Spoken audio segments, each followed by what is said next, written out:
Before we get to the interview, I'd like to tell you about a special offer to subscribe to the Business Observer, which covers essential business news in Florida every day online and every Friday with a print edition.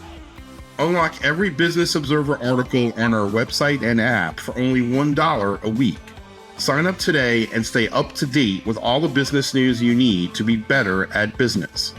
Go to businessobserverfl.com/subscribe. Hello and welcome to the Business Observer from the Corner Office podcast.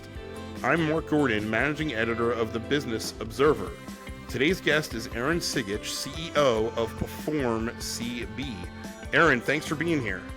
Mark, thanks for having me. I'm so excited to join. Awesome. Excited to talk to you. Okay, so Perform CB. Tell us what Perform CB is and what your niche is and what you guys are all about.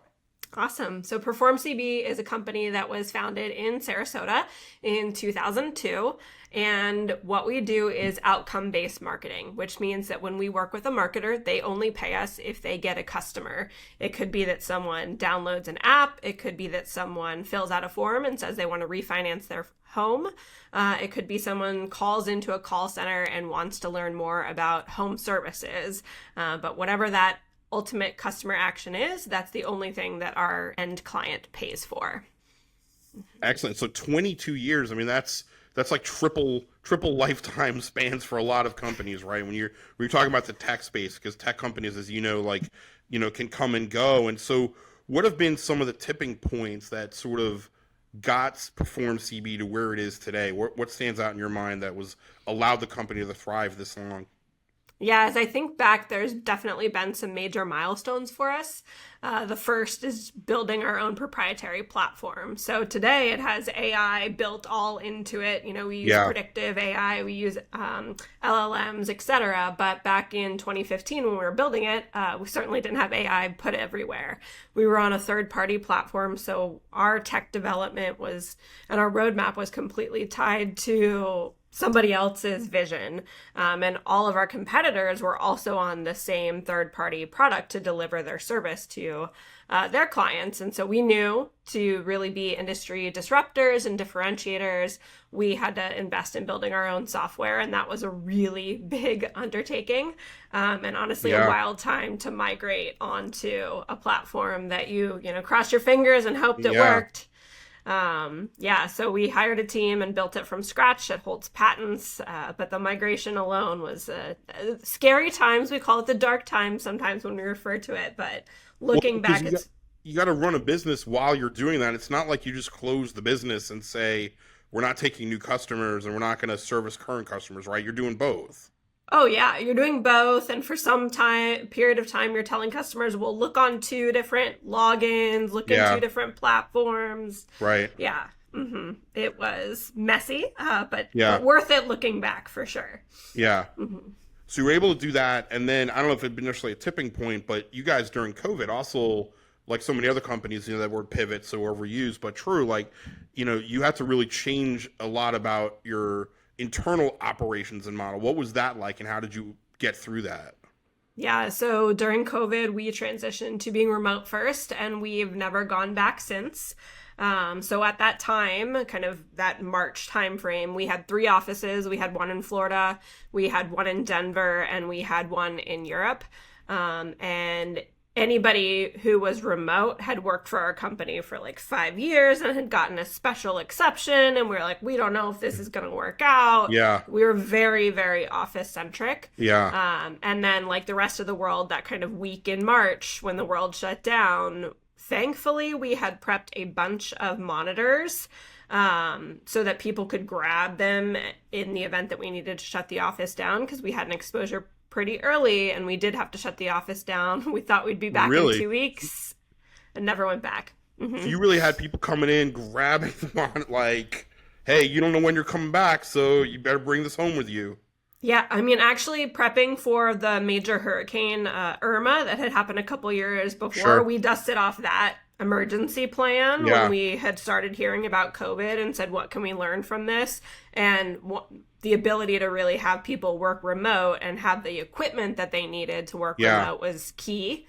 And then the other thing that we learned from that is like we kind of needed a status update check-in every day. So when COVID first started, we did have really kind of rolling team events where we had cameras on, how's everybody doing, etc. Well, I'm curious, so because now that I think about it, so you have 2 young children now, but your children were even younger during COVID. As a business leader, as a CEO, how did you handle the pressure of figuring all this out with 2 kids, maybe in daycare? I remember, how did you manage all that as a leader and mom? Yeah, so looking back, I had a 4-year-old and a first grader at that point in time. Right. And my husband is a nurse, so he was a cardiac nurse, got converted to a COVID nurse for the basically entirety of the pandemic. Right. We were very, very lucky that our long-term babysitter was sent home from college essentially, and she needed something to do too. So we were like, "Hey, come on down. You need something. Come on down. Something.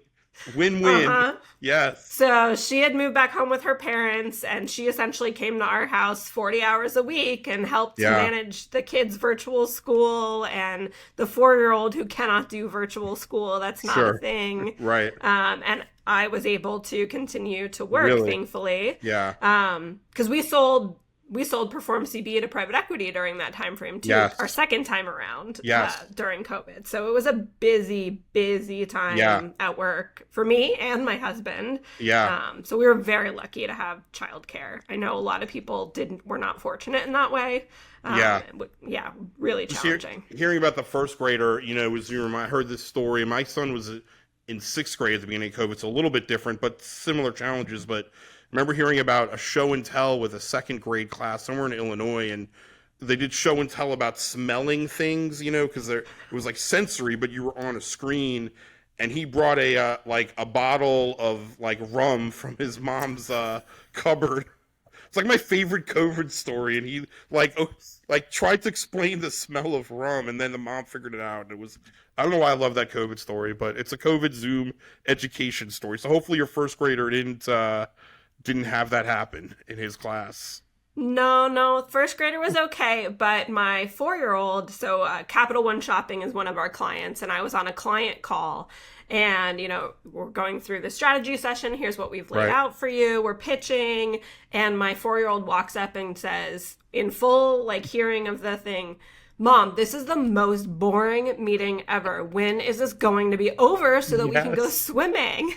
Just like, thankfully, our contact was pregnant. So I was like, "Hey, this is what's gonna, I'm so sorry, but this is what's gonna happen to you soon." Those kids say the darndest things, don't they? They sure do. Yes. They sure do. That's awesome. Well, and all right, so we're going to pivot because you mentioned private equity. You led the company through private equity acquisitions. How did you get to the point where that was a strategy that Perform CB wanted to do, and what was the execution like? Yeah, so similar time frame to when we were deciding to build our own technology platform, we also said, hey, what's the next step for this company? And our founder was very entrepreneurial and owned many, many businesses and was running many businesses. And so was not involved at all in the day-to-day of our business. And we kind of talked together and said, now's the right time to look for the next step. How can he get an exit? And how do we find a strategic partner that's kind of invest time, resources, money above and beyond what he had as a bootstrapped founder. So we started a big sale process in 2015 and ultimately sold to private equity in 2016. And we've had 2 partners to date. So we sold once in 2016 and once in 2021. And I would say we've been so thankful and that we've had great partners for the stage of the company that we were in. So our first private equity firm really helped us because we were a carve out. So I didn't have a CFO, I didn't have legal, I didn't have any kind of the back office services. We'd really just had our core business model. So they helped us build out all of those functionality. We wrote our very first budget for the first time with them. Wow. And then they helped us acquire companies. That was their thesis was, we've got a great business model. People only work with us when they get new customers. How can we help that grow? And the fact that we had invested in our technology made us a good platform roll-up strategy. So we could buy other companies that were also on third-party technology and put them on ours. So we did 4 acquisitions with that private equity partner. and then ultimately sold to our next private equity partner, who were really specialists in media, marketing, and technology. They'd previously owned Adweek, so like very ingrained in our space, and could open up doors and really presented more strategy options for us, and still supportive of acquisitions. So we've done 2 with them, so 6 total acquisitions to date. And pretty soon, I'm sure we'll be looking for our next private equity partner or next partner. With all that, going on, acquisitions and PE money and different things, what is your day-to-day role? Tell us some things about what you do to kind of keep all this going. Yeah, so I've been at this company for 17 years now, and I'm here and still excited every day because my role basically changes every 6 months. I have a new job, whether it's because of the life stage of the company, whether we are acquiring or we are selling, whether it's because of the size of the company has changed, or maybe the focus is more on marketing right now or on the technology piece right now. So my day-to-day definitely changes quite a bit. But right now, we've got 140 employees spread all over the globe, predominantly in the US, but we do have 40 or so that are international. And so figuring out how we cast a vision and have a certain standard of service and excellence for our clients across a distributed workforce is definitely a top of mind for me. Also, client strategy and new business strategy. So making sure we are landing new logos and bringing those into the business are really important. And then, working with my CSO to help figure out kind of what the next acquisition might look like, or the next area of opportunity that we can invest. And then AI, we're all about AI right now. So both building our proprietary technology and then figuring out how we can leverage off-the-shelf tools to make everybody more efficient. Well, AI, that's the thing, right? I mean, we've had our meetings at the Observer Media Group, and it's difficult. You could say this about a lot of technologies. I feel like there's more pressure and urgency with AI, but it's difficult to figure out, what do you do? How deep do you go in it, right? Do we, as a media company, do we use it to say, do calendar listings, things, those little things, and then you use it to do more and more? I mean, my personal, I don't know, I've read some of these AI stories in some other newspapers across the world, and it's not really us. You don't get that people touch that everybody says, and I don't know, it's a hard space right now to be in, I think. Yeah. From our angle, so much of what we do is data driven, and so we're really leveraging the predictive analytics piece of it, and building algorithms and predictive models, which has helped us better serve ads to folks more likely to convert into customers. So we're not deep into the content creation part. I mean, I would definitely be grappling with that. I agree, like the AI generated stories are not interesting to read at all. So for us, we're really focused on, hey, what can help us deliver customers better, more effectively, more efficiently to our end customers. And the predictive algorithms have really unlocked things for us, because we're collecting like 100 billion data points in any given time period. And like, we have to sift through it quickly. And we've never been able to do it because there's just so much data. And the fact that these models and the learning models can actually grapple with multivariate structures have unlocked huge things for us. Like, we've been able to take conversion rates on our campaigns and 3x to sometimes 7x them based on some of these models that we've been building. So that's been really exciting. Amazing. And then how do you automate like the most boring tasks that people do? Like you said, the calendar links, like how do we find those things that are like the worst parts of people's jobs and make them automated? Automated efficiency, absolutely. All right, how did you get into 17 years at Perform CB? I believe you went to UF, University of Florida, right? Do I remember that right? Go Gators. Go Gators, yes. I'll do the chomp. How did you get into this kind of line of work? How did you get into technology and leadership? Yeah, so I went to school for advertising. I had originally wanted to go to school for architecture, and my dad took me to tour the University of Florida. And on the tour, they said, hey, this is the architecture college. It's the only one open 24 hours a day, because it has to be, because the workload is just that intense. Oh my goodness, really? Yeah.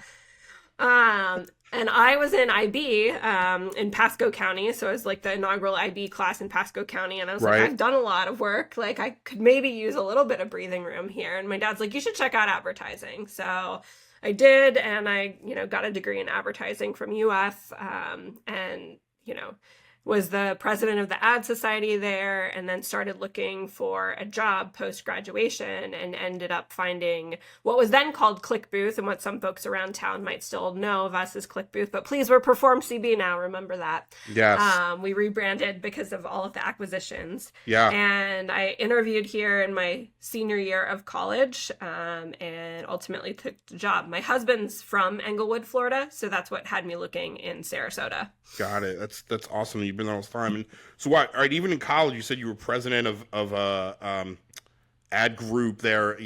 Student group. So you've been a leader a long time. What's the best part about being a leader? What do you like best about it? I like seeing people succeed and do more than they thought was possible for themselves. The people aspect of it is definitely my favorite part. Yeah, and this might be the answer to the next question. I find it is. What's the most challenging part in your view about being a leader? You're not wrong. It's the people part. The people part, yes. It's that saying, like, business would be easy if it weren't for the people. People are unpredictable. And so you can never, especially, as you continue to grow, make everyone happy. Yeah.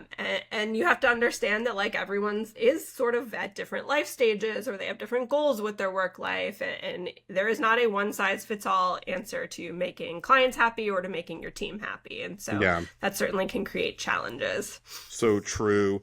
In terms of looking for leaders at Perform CB, what are some of the things that you look for in your current employee base? Hey, that's a person that's going somewhere that I can see running this team, running this department, running this unit. What stands out in your mind? Yeah, one of the first things is character. And to say a little more on that, it's leaders like to see other people succeed. Like, that's what they're driven by. They're not kind of looking for their own glory. They like to see teams succeed. But both pieces of that are important, right? You can't be selfish, but you also really have to have a winning attitude and want to see people succeed. You've got to have both of those pieces, or you can't be a leader, because the unfun part of being a leader is you do have to hold people accountable and help them understand that they can do more than maybe they can even think that they do. So that's really the first kind of line of defense when we're looking for leaders across the organization. I'm really big on, like, no negativity, like, what's a problem solving mentality, how do we learn, and growth mindset. So those are really the most important pieces that we look for.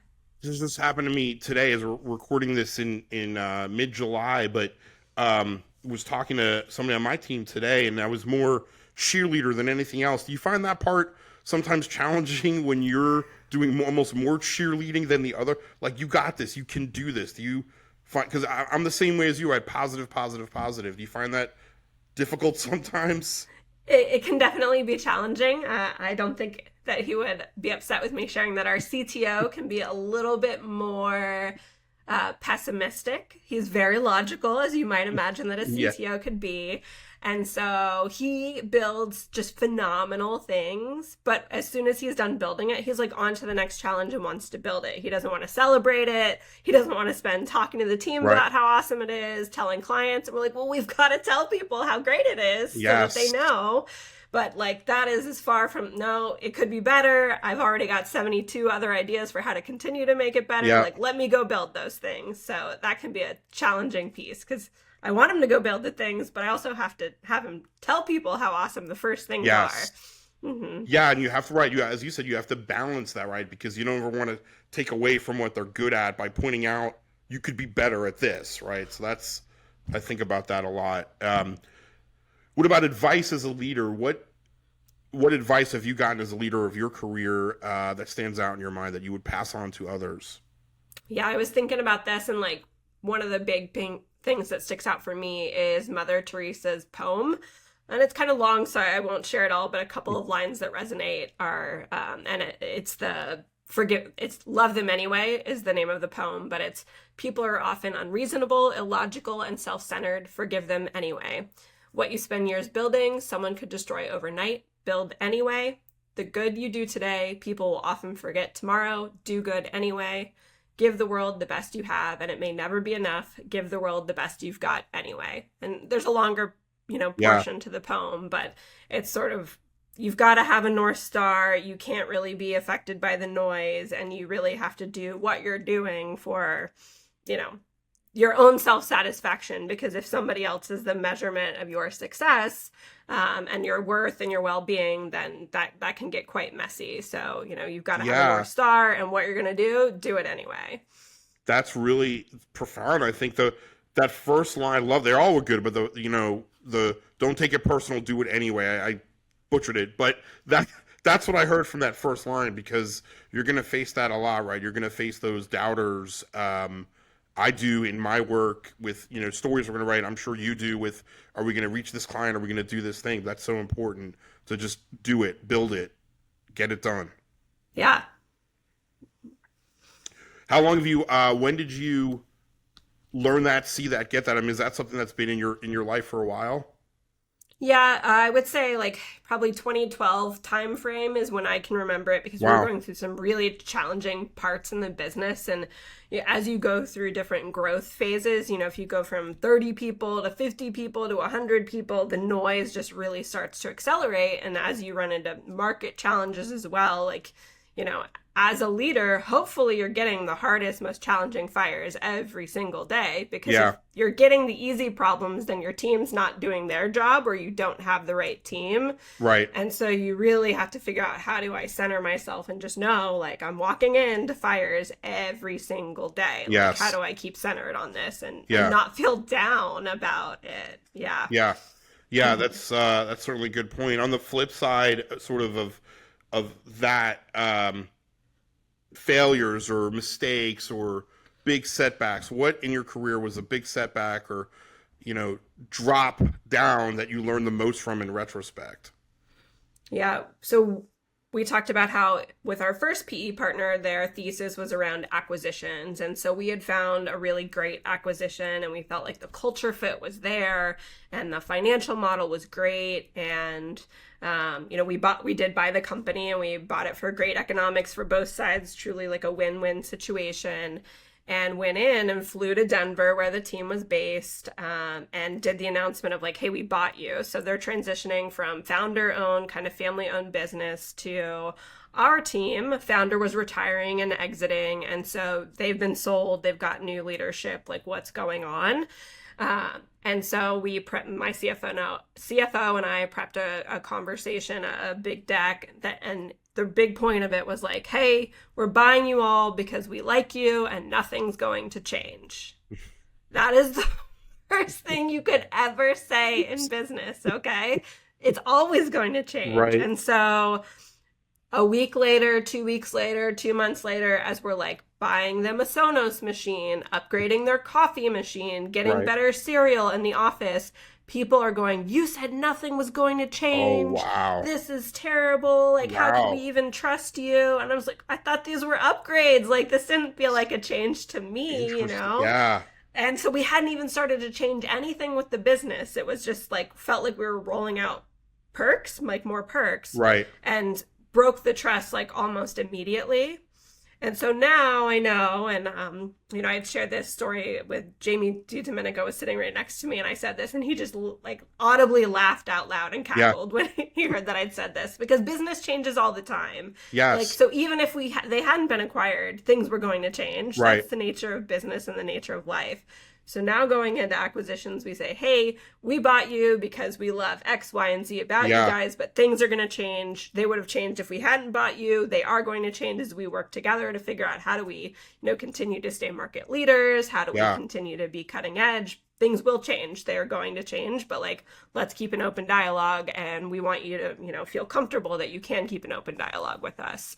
So that was a big lesson. That is, and it's so fascinating too, as you said, right? You're coming in, we're the white knight because we're going to get you better everything, more technology, better computers, better coffee in the office, all this stuff. They're like, you totally just moved my cheese. We hate you. We want nothing to do with you. Wow. So, interesting. Well, that's really an interesting story, and certainly a lesson learned. And switch a little bit to mentors. Tell us about a key mentor in your life and why and what you've learned from him or her. So I've been fortunate, I would say, more over my PE timeframe to meet some great folks. And it's certainly hard to pick just one. I'm sort of surrounded by point solution people. And that's how I've really been able to develop like my personal board of directors from a mentor perspective. So like I would shout out Jeremy Kornfeld. He's the president at Tenuity, so a really, really big company within our space. They have thousands of employees. So I call him and I say, hey, I'm dealing with the challenges of 140 people. And he was like, I've got 1,400. I'm like, what do your problems look like, buddy? Makes my problems seem a lot easier to deal with. I also have the opportunity to chat with David Verklin, and he is like an esteemed CEO. For 10 years, he ran one of the biggest advertising agencies in the world, and now he works for Boston Consulting Group, and so he has just such awesome, interesting perspectives on media and like been there, done that, but also how media is changing, and that's really a great perspective to bring to the table. And then the last one I'd shout out is Dave Hinton. And so Dave exited his company years ago and sold it to Microsoft. And now he acts kind of as like an executive in residence and is really, really good on the operational front. So how do you take what your team's doing well and very entrepreneurially and figure out what are the like processes and the discipline that I can put in place for that, which is very much like the life stage of our company is we have great folks, lots of tenure. Everybody is very, very smart, but like, how do we ensure a consistent playbook? And also having that consistent playbook is the easiest way to figure out how AI can do the dumb, boring, easy rote things for them. You got to have the playbook and able to enact that too. So he's been really helpful on that front. Awesome. Excellent. Well, we're going to have 3 rapid fire questions before we get to that, just sort of rounding out. So Perform CB, what else can we expect to see from you guys in 2024? What can we look for rest of the year? Yeah, so the rest of the year, we are expanding our CTV practice. So folks can come to us and purchase streaming media or CTV media on a performance basis. We've done some pilot programs with folks, and the return is very, very strong. And so we're excited about that. Our media services team, where we are able to build out some of those campaigns on folks' behalf, is also scaling quite a bit in the second half of the year. And then, can't get out of here without talking about AI again. We're launching Perform Sense AI, and it is that predictive model that is helping us increase conversion rates for clients between 3 and 7x what they're seeing right now.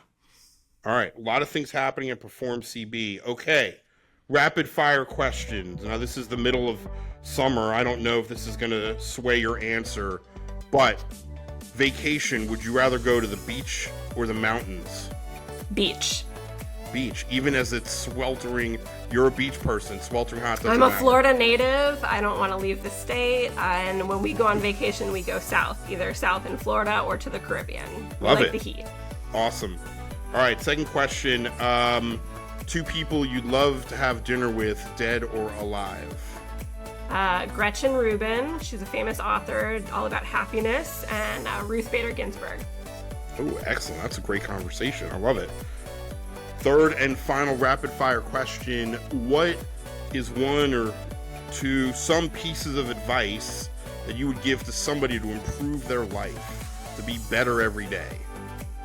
I like to journal, and so kind of starting yourself centered in the morning, like reflecting on a couple of things that you're grateful for that actually happened in the last 24 hours. So not like, I'm glad I have a kid. Like, what did the kid do? They came and like snuggled with you in the morning, and then like really feel it. I think if you start your day in like a centered way, it's very helpful. And then I'm a big planner, and so at the end of my day, I do like to look ahead to the next couple of days and go, where are the friction points going to be, and how can I reduce that friction, whether that's prepping extra for a meeting or planning something fun to do with the kids at night. Like, how can you just, a little prior planning can make your life a lot better. So not just a to-do list, but look for those points on the to-do list that are friction, as you said, or could be challenging, and figure out a way to defeat that, get in front of it. I mean, we've all had those days where you open it up for the next day and you look at it and it's back to back meetings, and you're like, when do I get a bio break? How can I refill my water bottle? Like, get ahead of that stuff, Yes. Yeah, you have those days where you look and you're like, I'm just not gonna do that. No. So I get it. Awesome. Erin Cigich, it's really good to see you here, and thank you for joining us on the From the Corner Office podcast. And thanks for having me. It's such a nice time to chat. Thank you for listening to the Business Observer From the Corner Office podcast. I'm your host, Mark Gordy. This podcast was produced by Reed Corley of the Corley Company in Sarasota. To hear more episodes of From the Corner Office podcast, go to businessobserverfl.com.